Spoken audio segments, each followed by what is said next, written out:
now that it's light enough to actually film,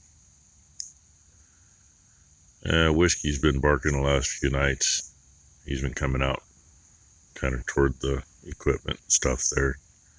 He's probably been coming clear out by the swather over there, I suppose. He hears the coyotes, and I mean, you don't even have to hear the coyotes yipping. The ones we were hearing yip weren't over here. He comes out and tells them, go away. So far, he's done a pretty good job at telling them. I don't think he's had to tangle with any yet. Healers are good at tangling with coyotes, though. We've had a few healers that did quite the number on the coyote population if they got very close. Anyway, I go to come out here, and I coast the bike from the trailer back to in front of that pile of asphalt grindings there in front of that truck.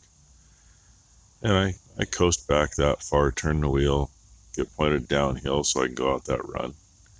Coast till I got to start it. Looking at one of those steers, that he was about the middle of the pen, just about the center of the screen.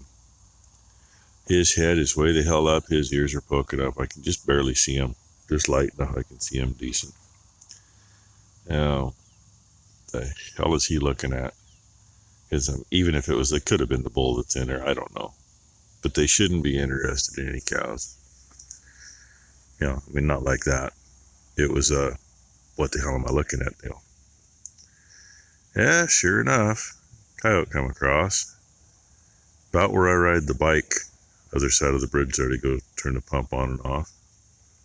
I saw him when he was on the green, and he wasn't moving real fast, and then he got onto the lane, and I'm fumbling with the 17 going, God, I wish I had the 243, because that's pushing 100 yards. I think I hit him because he acted like I did. He spun around, and I think he came on this side of the bridge. I'm not sure. Like I said, it wasn't that light, kind of hard to see. But I know it was a coyote. Reasonably sure he's got stung. Next thing I see is a coyote running about 90 miles an hour across the same path. No way in hell I could even try to get a shot off on him. And they like to, where'd my finger go? They like to follow the base of this hill and go all the way through. Well, I rode my way down to the gate by the swather where I come through in the mornings, and I didn't think I'd see him. Hoping I would. I didn't think I would. Oh no, he was about straight through there, getting ready to go into the neighbors, halfway between the end of the road we got back there and that old burnt out maple tree. And he's broadside to me. Couldn't ask for anything better. Really couldn't.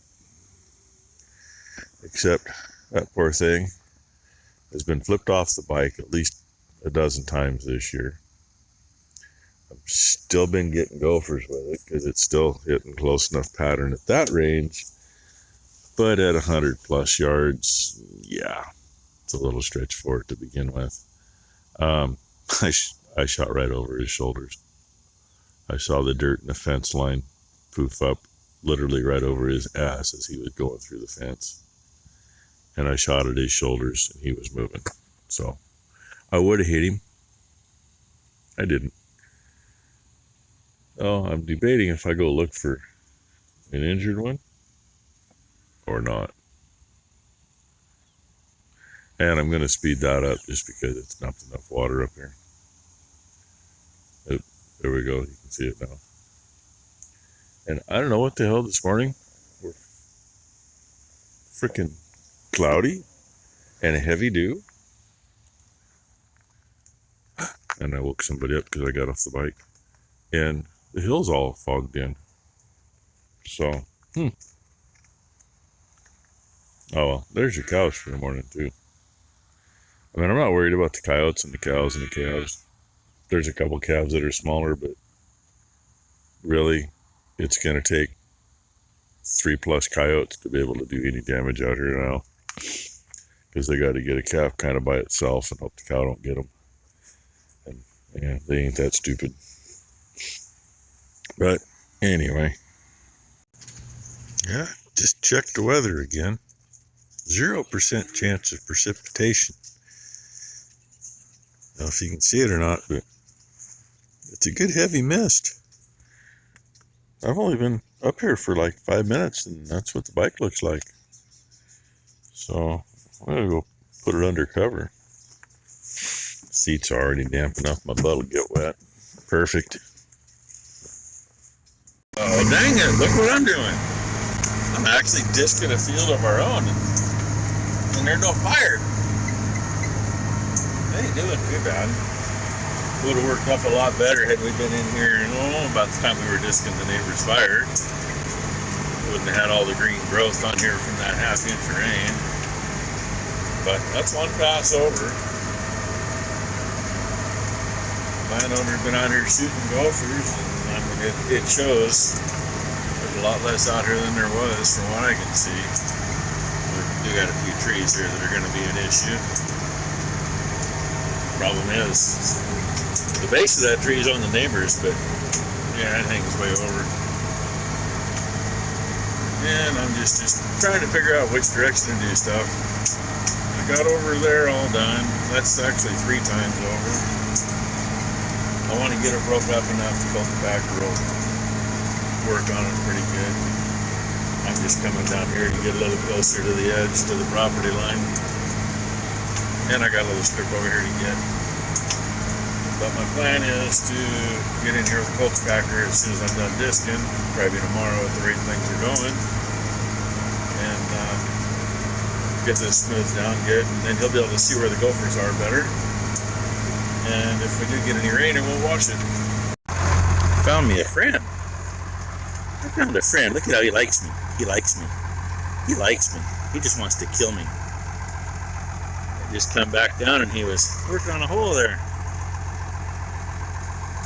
I'd put my foot down there, but I've actually had him bite through shoes before.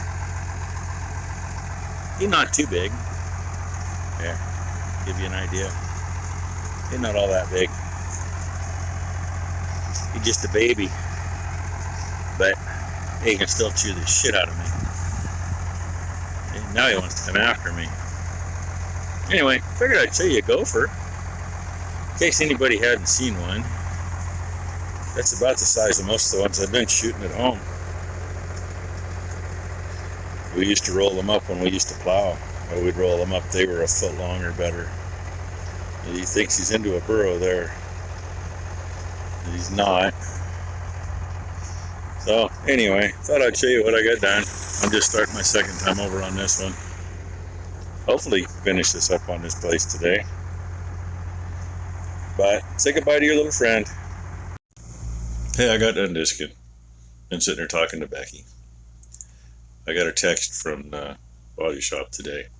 They still haven't heard from the insurance company as to being able to okay getting the alignment done on my pickup. So we were just discussing it, and Becky says, call them out on your videos. State Farm. Yeah. Sucks dog dicks right now. They're slower than the second coming of Christ. The damn wreck was the end of February. February 26th. My pickup first went in, they found out they couldn't get parts for so long, and that was in... I don't even remember, June? End of May or 1st of June. It went back in. It has been at the shop since August 1st. None of this is the shop's fault. I'll even give them a shout out. Lafayette Auto Body in Lafayette, Oregon. Steve Gritman. They do great work. And they're reasonable. So if you got to pay for it on your own. Anyway, the text I got said he hadn't heard from him yet. After Becky spent an hour or two on the phone with him yesterday. Their adjuster, for some reason, refuses to contact them and okay it. So that's why my pickup's still there. All for an alignment. What a bunch of bullshit. In the meantime, I'm really wishing we would have stuck him for a frickin' rental truck from the day my pickup got wrecked. Because guess what? I'll bet they wouldn't have dragged their feet. My pickup was only scheduled to be in the shop for 6 days. Not getting parts, not being able to get parts, kind of stretched that. But the current thing is, they won't okay the work. It's not drivable until we get the work done. Yeah. I mean, I couldn't hardly keep it between the ditches last time I drove it. That's why it was towed down, which you all saw. There's a reason for that. So anyway, thought we'd bring you up on that. I mean, so far our insurance company we have good luck with. The one the farm is with, we've had good luck with for years. The insurance company Thailand's dealing with, though, her insurance company is a good one. It's the same one the farm has. Shout out to country companies. Yes, country companies. We've had good luck with them forever. But who's she got to deal with? I can't tell you. I don't know who it is. Anyway, I wish we could tell you. They refuse to pay over 80%, whether it's totaled or whether it's repairable. It's the other guy's fault. Police report even says it's the other guy's fault. Really kind of wish the cop would have wrote a ticket to the guy, but you know, they probably still say, oh, we're only going to cover 80%. So that's a bunch of bullshit too. Anyway, rant over, day's over. Hope y'all had a good day. And hey, everybody have a great hump day. Bye.